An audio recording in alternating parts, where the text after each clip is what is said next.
በእንባ እግዚአብሔር ፊት ተንበርክካችሁ ጌታ ሆይ የዛሬን ብቻ ይቅር በለኝ ዳግመኛ ወደዚህ አልመለስም ብላችሁ ቃል ገብታችሁ ነገር ግን ገና ጥቂት ቀናት ሳይሞላ ያው የለመዳችሁት ወጥመድ ውስጥ ራሳችሁን መልሳችሁ ታገኙታላችሁ። ለመለወጥ ጸልያችኋል፣ ጾማችኋል፣ አምርራችሁ አልቅሳችኋል። ቢሆንም ግን የማይታይ መንፈሳዊ ገመድ ተብትቦ የያዛችሁ ይመስል ወደ ኋላ ትሳባላችሁ። የምታደርጉትን ትጠሉታላችሁ። ነገር ግን በገዛ ጉልበታችሁ ማቆም አቅቷችኋል። የሚሆነው ደካማ ወይም ሰነፍ ስለሆናችሁ አይደለም። ከዚህ ተስፋ አስቆራጭ አዙሪት በስተጀርባ ጥልቅ የሆነ መንፈሳዊ እውነታ አለ። ዛሬ መጽሐፍ ቅዱስ ስለዚህ ባርነት ምን እንደሚለንና ኢየሱስ በመስቀል ላይ በፈጸመው ድል እንዴት በእውነተኛ ነፃነት መመላለስ እንደምንችል በዝርዝር እናያለን። ለመሆኑ ይህ በተደጋጋሚ ወደ ኋላ የሚጎትተን ኃይል ምንድነው? ትግላችንን በስም ለይተን ካላወቅነው ልናሸንፈው አንችልም።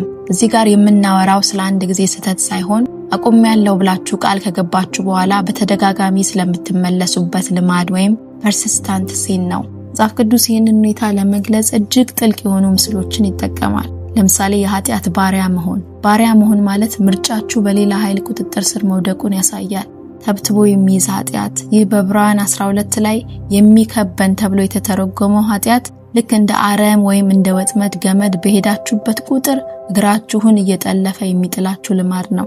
ሁለተኛ ጴጥሮስ 2 ላይ ደግሞ ውሻ ወደ ትፋቱ ይመለሳል ይላል። ይህ ጥቅስ ያንን ተስፋ የሚያስቆርጥ አዙሪት ይገልጻል። ጌታ ሆይ ታጠብኩ፣ ተለወጥኩ ካላችሁ በኋላ ደግማችሁ ወደዛ ወደ ጠላችሁት ነገር ስትመለሱ የሚሰማችሁን የመጸየፍ ስሜት የሚገልጽ ነው። እነዚህ ሁሉ ቃላት የሚያሳዩን አንድ እውነት አለ። ተደጋጋሚ ኃጢአት ከድርጊት አልፎ እናንተን የሚቆጣጠር መንፈሳዊ እስር ቤት እየሆነባችሁ መሆኑን ነው። ታዲያ እንዴት ነው አንድ ድርጊት ነፍሳችሁን እንዲጠፍሮ ሊይዝ የሚችለው? ይህን ለመረዳት ስለ ነፍስ ትስስር ወይም ሶል ታይስ ማወቅ ይኖርብናል። ሶል ታይ የሚለው ሐረግ በመጽሐፍ ቅዱስ ውስጥ ቃል በቃል ላይገኝ ይችላል። እውነታው ግን በግልጽ ተቀምጧል። ለምሳሌ የዮናታን ነፍስ በዳዊት ነፍስ ታሰረች። ከጋለሞታ ጋር የሚተባበር ከእርሷ ጋር አንድ ስጋ ይሆናል። በቀላል አማርኛ የነፍስ ትስስር ማለት ከአንድ ሰው ወይም ከኃጢአት ልማድ ጋር የሚፈጠር ጥልቅ የሆነ መንፈሳዊ ቁርኝት ነው። ቅዱስ የሆኑ ትስስሮች እንደ ትዳር ብርታትን ሊሰጡን፣ ጤናማ ያልሆኑ ትስስሮች እንደ ዝሙትና ፖርኖግራፊ ያሉት ደግሞ እኛን የሚቆጣጠሩ ናቸው። ነገሩ እኮ እውነተኛ ሰው አይደለም፣ በኢንተርኔት ነው፣ በሐሳቤ ብቻ ነው ብላችሁ ታስቡ ይሆናል። ነገር ግን ጭንቅላታችሁ ልዩነቱን አያውቅም። ነፍሳችሁ ከምታዩአቸው ቪዲዮዎችና በአእምሯችሁ ከምትፈጥሯቸው ሰዎችና ሁኔታዎች ጋር ይተሳሰራሉ ወይም ቦንድ ያደርጋሉ። በጊዜ ሂደት ነፍሳችሁን ከእውነታው ዓለም ይልቅ ለምናባዊ ዓለም እንድትገዛ ታሰለጥኗታላችሁ። ይህንን እንዲህ እንየው። አንድ ኃጢአት በተደጋጋሚ ስታደርጉ በነፍሳችሁና በዛ ኃጢአት መካከል እንደ ድልድይ የሚሆን ትስስር ትገነባላችሁ። ወደዛ ኃጢአት ደጋግማችሁ በተመላለሳችሁ ቁጥር በዚያ ድልድይ ላይ ደጋግማችሁ ትራመዳላችሁ። በሄዳችሁ ቁጥር ድልድዩ እየጠነከረና እየሰፋ ይሄዳል። በመጨረሻም ያ ነገር ከሌለ ሰላም የማይኖራችሁ ሆኖ እንዲሰማችሁ ያደርጋል። በመንፈሳዊ ዓለም ይህ ባርነት ወይም ቦንዴጅ ነው። እንዲያውም ወደ እግዚአብሔር ከመሄድ ይልቅ ለመጽናናት የምትሮጡበት ጣዖት እየሆነባችሁ ይመጣል። ሌላው ልብ ልንለው የሚገባው ነገር ከማንኛውም ደጋግመን ከምንሰራው ኃጢአት በስተጀርባ የተደበቀ ስቃይ መኖሩን ነው።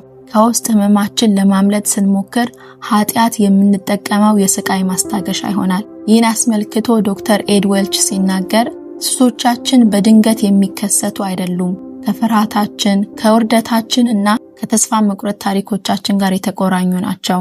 ሱሰኛ ማለት ዝም ብሎ ደስታን ብቻ የሚፈልግ ሰው ሳይሆን የሐሰት መጠጊያ ያገኘ በስቃይ ውስጥ ያለ ሰው ነው ይላል። ታዲያ ወንድሞቼና እህቶቼ ከኃጢአት ጋር ስለምታደርጉት ትግል ያላችሁን አመለካከት ሙሉ በሙሉ የሚቀይር አንድ እውነት ላካፍላችሁ። ኢየሱስ በመስቀል ላይ ሲሞት የኃጢአት ይቅርታን ለማስገኘት ብቻ ሳይሆን ለኃጢአት ኃይል ራሱ ዘላቂ መፍትሄ ሰጥቶታል። ሮሜ 8 ላይ ሲናገር እግዚአብሔር በክርስቶስ በኩል በስጋ ኃጢአትን ፈረደበት ይላል። ኃጢአት ተፈርዶበታል፣ ዕዳው ሙሉ በሙሉ ተከፍሏል። ቆላስይስ 2 ላይ ደግሞ ኢየሱስ በእኛ ላይ የነበረውን የዕዳ ጽፈት በመስቀል ላይ ጠርቆ አስወግዶታል ይላል። ይህ ማለት ኃጢአት በእኛ ላይ ያለው ህጋዊ ስልጣን አብቅቷል ማለት ነው። ሰይጣን በእኛ ላይ የነበረው የመክሰስና የመግዛት መብት ተወግዷል። ነገር ግን ድል ተገኘ ማለት ፈተናዎች ከነጭራሹ ይጠፋሉ ማለት አይደለም።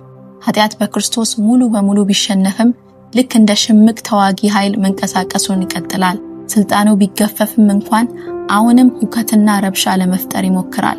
ጦርነቱ ተጠናቋል፣ ጠላት ተሸንፏል፣ ሰራዊቱም ተበታትኗል። ነገር ግን ጠላታችን እጅ ከመስጠት ይልቅ ታክቲኩን ይቀይራል።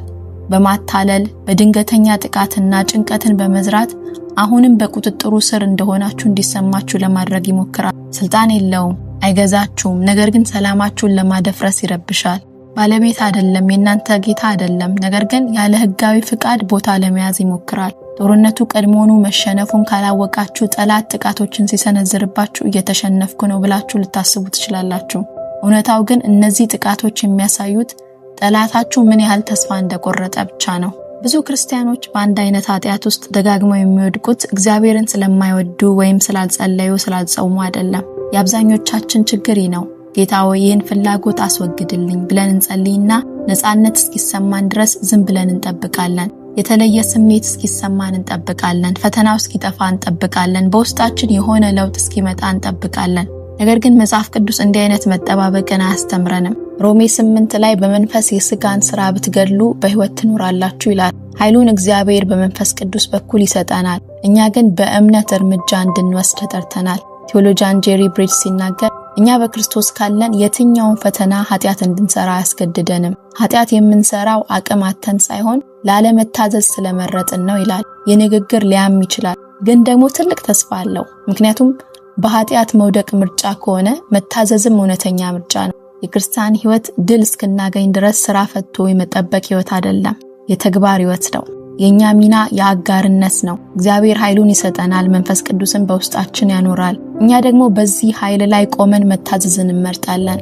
እያንዳንዱ በመንፈስ ቅዱስ የተደገፈ አይሆንም የሚል ውሳኔ የእናንተን ጥንካሬ ሳይሆን የክርስቶስን ድል በሕይወታችሁ ያውጃል። እናንተ ነፃነትን ለማግኘት አትታገሉም፣ ነገር ግን ካገኛችሁት ነፃነት ተነስታችሁ ትታገላላችሁ። በጸናችሁ ቁጥር ይህን እውነት በሕይወታችሁ ያወጃችሁት ነው። ኢየሱስ ቀድሞውኑ አሸንፏል። እኔም በዚያ ድል ውስጥ በመታዘዝ እመላለሳለሁ።